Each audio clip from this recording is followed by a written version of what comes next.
उन्हाळ्यामध्ये हे सगळे दगड बाहेर काढून घ्या, लावा 2 रोजदार लावा किंवा जेसीबी मशीन आणा. जेसीबीने हे सगळे दगड काढा, काही दगड इकडे टाका, काही असे पूर्ण पसरून टाका. त्याला चिटकलेली माती ही ती सगळी मे महिन्यातल्या उन्हामध्ये वाळून ती गळून पडते, दगड स्वच्छ होतात. आणि मग सगळे दगड काढणं झाले की एक रोजदार लावायचा, त्याच्या हातात खोरण टोपलं द्यायचं, त्याला खाली उतरायचं, पूर्ण खड्डा साफसूफ करून घ्यायचा.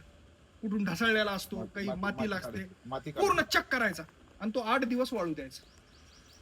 8 दिवस तो वाळला, दगड 8 दिवस वाळले की 9व्या दिवशी पुन्हा ते दगड त्याच्यात टाकून द्यायचे.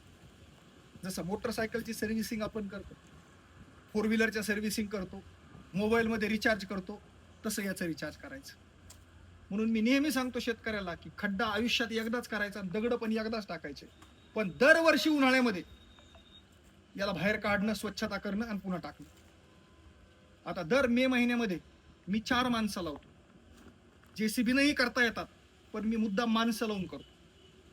त्यांनी काढायचे दगड, वाळू घालायचे, खड्ड्यात उतरून साफसूफ करायचं, पुन्हा खड्ड्यात टाकून द्यायचे.